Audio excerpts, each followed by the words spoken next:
प्यारे बच्चों नमस्कार। मेरा नाम राजा सिंह जिंजर है।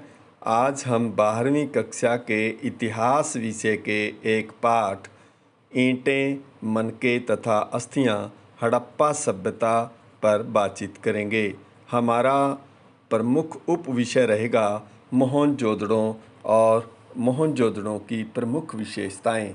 प्यारे बच्चों, आइए हम विस्तार से विशेषताओं का अवलोकन करते हैं। मोहनजोदड़ो हड़प्पा सभ्यता का सबसे प्रसिद्ध नगर था। प्यारे बच्चों, इसे हम मृतकों का टीला नाम से भी जानते या संबोधित करते हैं। यह वर्तमान पाकिस्तान के सिंध प्रांत के लरकाना ज़िले में सिंधु नदी के तट पर स्थित था और 125 हेक्टेयर में क्षेत्र में यह फैला हुआ था। प्यारे बच्चों, और आज यह जो हमने हड़प्पा सभ्यता की खोज पहले की थी, उस हड़प्पा सभ्यता से हड़प्पा नगर से 483 किलोमीटर की दूरी पर स्थित है। मोहनजोदड़ो और हड़प्पा के में जो खुदाई से हमें अवशेष प्राप्त हुए हैं वो आपस में काफ़ी तरह से मेल खाते हैं।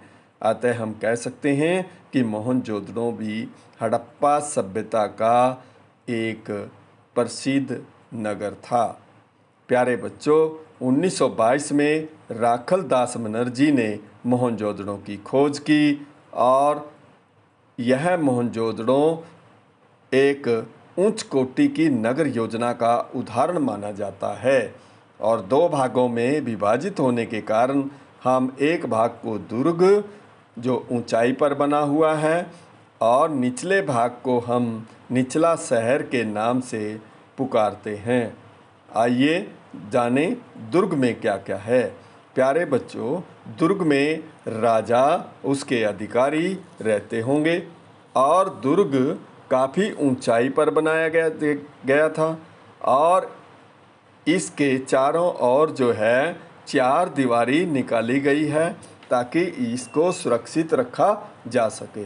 प्यारे बच्चों, इसके भवन जो निर्मित किए जाते थे वो कच्ची ईंटों के चबूतरों पर किए जाते थे। वास्तव में हम कह सकते हैं कि मोहनजोदड़ो नगर योजना अनुसार और वैज्ञानिक ढंग से बनाया गया था। आइए हम इसी नगर की महत्वपूर्ण विशेषताओं पर विस्तार से चर्चा करें। पहले देखते हैं इसके भवन। प्यारे बच्चों, मोहनजोदड़ो के सभी भवन एक विशेष योजना के अधीन बनाए गए थे।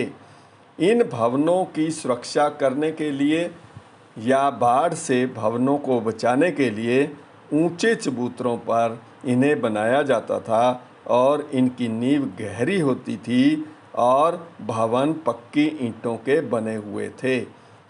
प्यारे बच्चों, इनके भवनों में जो प्रकाश, हवा की पूरी तरह से व्यवस्था थी और सभी घर खुले और हवादार होते थे और एक खुला आंगन हर मकान के अंदर, हर घर के अंदर होता था और उसके चारों ओर कमरे बने होते थे।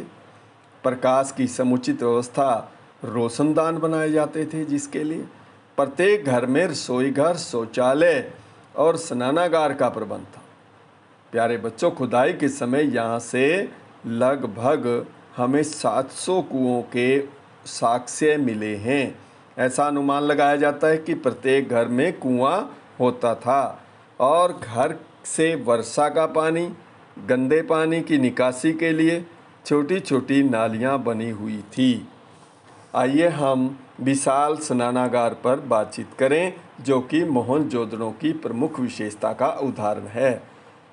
मोहनजोदड़ो का सबसे अधिक उल्लेखनीय भवन विशाल स्नानागार है। यह स्नानागार प्यारे बच्चों 180 फुट लंबा और 108 फुट चौड़ा है। इसके बीच में एक तालाब है और वह तालाब 39 फुट लंबा और 23 फुट चौड़ा और 8 फुट गहरा बना हुआ है। तालाब की दीवारें, फर्श पक्की ईंटों के बनाए गए थे। इसमें प्रवेश करने के लिए उत्तरी और दक्षिणी सिरे पर ईंटों की सीढ़ियां बनाई गई थी। तालाब के निकट एक कुआं मिला है। ऐसा अनुमान लगाया जाता है कि तालाब को कुएं के पानी से भरा जाता होगा।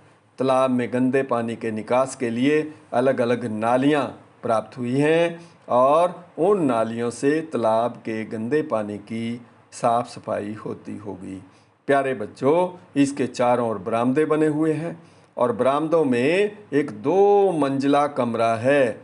इससे अनुमान लगाया जाता है कि इस 2 मंजिले कमरे में कोई पुजारी रहता होगा और जो कमरे हैं वो जन साधारण के लिए होते होंगे।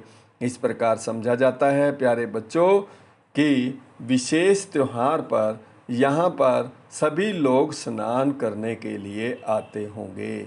आइए हम तीसरी विशेषता पे बातचीत करें, अनागार, अनाज का भंडार। मोहनजोदड़ो से प्राप्त एक अन्य प्रसिद्ध भवन है अन्नागार। अनागार क्या होता है? जहाँ पर अन्न को संभाल करके, अनाज को संभाल करके रखा जाता हो, ऐसा जो भंडार जहाँ पर अनाज सुरक्षित रहे। एक ऊंचे चबूतरे पर बना हुआ 45.72 मीटर लंबा और 22.86 मीटर चौड़ा हमें खुदाई से एक अनागार प्राप्त हुआ है। इसमें ईंटों से बने हुए 27 कमरे मिले हैं। इन कमरों में अनाज का भंडार होता होगा। हवा के आने जाने, अनाज को निकालने या रखने में किसी प्रकार की कोई दिक्कत ना आए, ऐसी उत्तम व्यवस्था यहाँ पर की गई थी। प्यारे बच्चों, माना जाता है कि यह सरकारी अनागार होगा, राजकीय अनागार होगा, जिसे राजा प्रजा से कर के रूप में अनाज वसूल करके यहाँ पर अनाज रखा जाता होगा और यही अनाज किसी भी विपत्ति के समय जो है प्रयोग किया जाता होगा, जनता में बांटा जाता होगा। आइए हम चौथी व्यवस्था पे बातचीत करें। चौथी विशेषता है सड़कें। मोहनजोदड़ो की एक अन्य महत्वपूर्ण प्रमुख विशेषता प्यारे बच्चों सड़कें हैं और मोहनजोदड़ो की प्रमुख एक सड़क प्राप्त हुई है जो लगभग 14 मीटर चौड़ी है, जिसे पुरातत्वविदों ने राजपथ का नाम दिया है। चौड़ी सड़कों के कारण ऐसा अनुमान लाया जाता है कि यहाँ पर एक समय में कई कई बैलगाड़ियाँ समानांतर चल सकती होंगी। कच्ची सड़कें हैं, ज़्यादातर कच्ची सड़कें मिली हैं, लेकिन साफ सफाई की उत्तम व्यवस्था है। आइए पांचवी विशेषता पर चर्चा करें, नालियों की व्यवस्था। प्यारे बच्चों, नालियों की उत्तम व्यवस्था मोहनजोदड़ो की एक बहुत ही महत्वपूर्ण विशेषता है। यह घरों से या सड़कों से या मकानों से, भवनों से गंदे पानी के या वर्षा के पानी के निकास की समुचित व्यवस्था थी, जिसे हम ड्रेनेज सिस्टम कहते हैं। यहाँ गंदे पानी के निकास के लिए नालियों को वैज्ञानिक ढंग से व्यवस्थित किया गया था।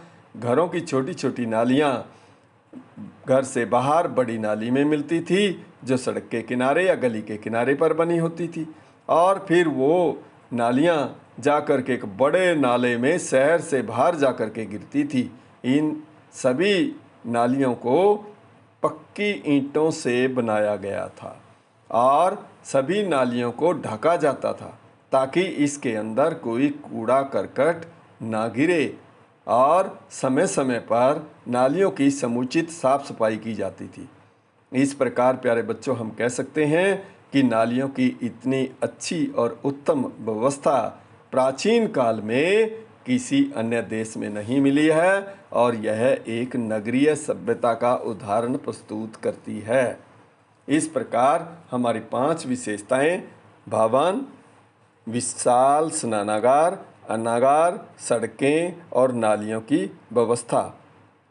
यहाँ तक आप मोहनजोदड़ो की प्रमुख विशेषताओं को आप याद करके कक्षा में आएंगे। कल हम इसमें से क्वेश्चन आपसे पूछ सकते हैं। मोहनजोदड़ो की खोज कब और किसने की?